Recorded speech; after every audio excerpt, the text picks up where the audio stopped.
Hema friends welcome. सो देखिए, ये है आदित्य श्रीवास्तव जिन्होंने फर्स्ट रैंक हासिल किया था, उनकी ऐसे के आंसर बुकलेट। और आज हम इससे एनालाइज भी करेंगे सारी चीज़ें, और साथ में क्वेश्चन को समझेंगे कैसे लिखते हैं वो भी देखेंगे, और साथ में इंग्लिश भी सीखेंगे। अगर आप यूपीएससी की तैयारी करें तो ऐसे वीडियो आपको फ़ायदा देगी। अगर सच में फ़ायदा देते तो एक वीडियो हमें कमेंट करके ज़रूर बताओ कि, और वीडियो को लाइक भी करें ताकि दूसरों तक ये वीडियो पहुँचे। सो देखिए, क्वेश्चन है, A mind or logic is like a knife or blade. It makes the hand bleed that uses it. So अगर हम हर चीज़ को लॉजिक के ज़रिए देखें तो एक ये नाइफ एक ब्लेड की तरह हो जाता है, एक नाइफ और ब्लेड हो जाता है, जिसका जो हिस्सा है, जैसे समझिए कोई चाकू है, नाइफ है, और ये जो हिस्सा हम पकड़ते हैं, अगर ये भी नाइफ का ही बनाओ तो हम हमारे ही हाथ को खून में लथपथ कर देंगे, खून में भरा देंगे, राइट। तो ये क्वेश्चन उसके अतराफ़ ही घूम रहा है, इसी का ये लॉजिक है इस क्वेश्चन का। तो मैंने आपको फर्स्ट वीडियो में इसके क्वेश्चन के मायने बताया था, डिस्क्रिप्शन में लिंक है फर्स्ट वीडियो का, वो देख सकते हैं। चलिए वीडियो पर आते हैं। In the 1940s the world war two was at its peak. Okay, तो जो 1940 में द वर्ल्ड वॉर टू जो हुआ था उसके पीक पर था, उसके चरम सीमा पर यानी क्लाइमैक्स पर था। ड्यूरिंग सच चैलेंजिंग टाइम, मतलब इस दौरान मैंने बताया था कि ड्यूरिंग कहाँ इस्तेमाल होता है, फर्स्ट वीडियो में डिटेल में बताया था। ड्यूरिंग नाउन के साथ इस्तेमाल होता है, और वाइल वो फोर के साथ, यानी कोई काम कर रहे तो आप। तो इस दौरान मतलब इस चैलेंजिंग टाइम के दौरान, ओके, सच चैलेंजिंग टाइम, सच हार्ड वर्क, सच स्टडी, ओके, इस तरीके से हम बोलते हैं ना, वो वाली इससे बात हो रही है। So such challenging time, a country and specifically one person had the brilliant idea of the Manhattan project, Manhattan project. Okay, so देखिए यहाँ पे क्या है, एक कंट्री की वजह से ड्यूरिंग सच चैलेंजिंग टाइम, मतलब चैलेंजिंग टाइम जब वर्ल्ड वॉर टू चल रहा था, तो इस चैलेंजिंग टाइम के दौरान कंट्री, मतलब एक कंट्री एंड स्पेसिफिकली, और ख़ास तौर पे एक इंसान, एक शख्स, हैड द ब्रिलियंट आइडिया, मतलब था उसके पास, एक पर्सन के पास एक ब्रिलियंट आइडिया था of the Manhattan project, Manhattan project का एक ब्रिलियंट आइडिया था। So this was the thing, okay, being talked here in this paragraph. So let me tell you about this had, how we can use it.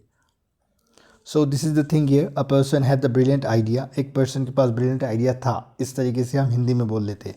सो ये present perfect tense का ही part है, लेकिन ये position को दिखाता है, कोई कार्य नहीं दिखा रहा, कोई एक्ट नहीं दिखा रहा है आपके पास क्या है, सिर्फ वो दिखा रहा है, आप कोई काम नहीं कर रहे हो। तो ये पोजीशन को दिखाता है, एक तरह से स्टेट ऑफ माइंड जो बोलते हैं हम, एक अवस्था को, एक हालात को, एक पोजीशन, अधिकार को दिखा रहा है आपके, राइट। सो हम हमेशा की तरह मैं बताता हूँ आपको कि वर्ब को एक पॉजिटिव सेंटेंस में बोलते हैं हम, नेगेटिव बोलते हैं, इसमें हाँ बोलते हैं, इसमें ना बोलते हैं, राइट। इसमें क्या बोलते हैं, हाँ बोलते हैं, इसमें ना बोलते हैं, और एक में होता है क्वेश्चन मार्क। तो हम ये सारी चीज़ें देख चुके हैं। तो देखते हैं यहाँ पे सब्जेक्ट को तो पता है आपको, आई वी यू दे ही शीट वो लगाना है, फिर हैड लगाना है, फिर नाउन जो भी चीज़ें, जैसे आई हैड अ बुक, मेरे पास एक किताब थी। आई हैड यू, मेरे पास तुम थे या आप थे। वी हैड यूपीएससी, हमारे पास यूपीएससी थी या फिर यूपीएससी था, जो भी जेंडर समझते हैं आप, राइट।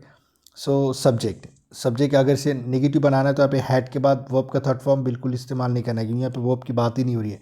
अगर हमें नेगेटिव बनाना है तो डिड नॉट और हैव का इस्तेमाल करना पड़ेगा, या फिर डिडंट हैव, दोनों में से ये डिड नॉट हैव बोलो या फिर डिडंट हैव बोलो, दोनों में से एक ही बोलना है, डिड नॉट हैव या फिर डिडंट हैव। और उसके बाद कोई भी नाउन लगा सकते, कोई भी चीज़ आ सकती है, जैसे I did not have a book या फिर I didn't have a book.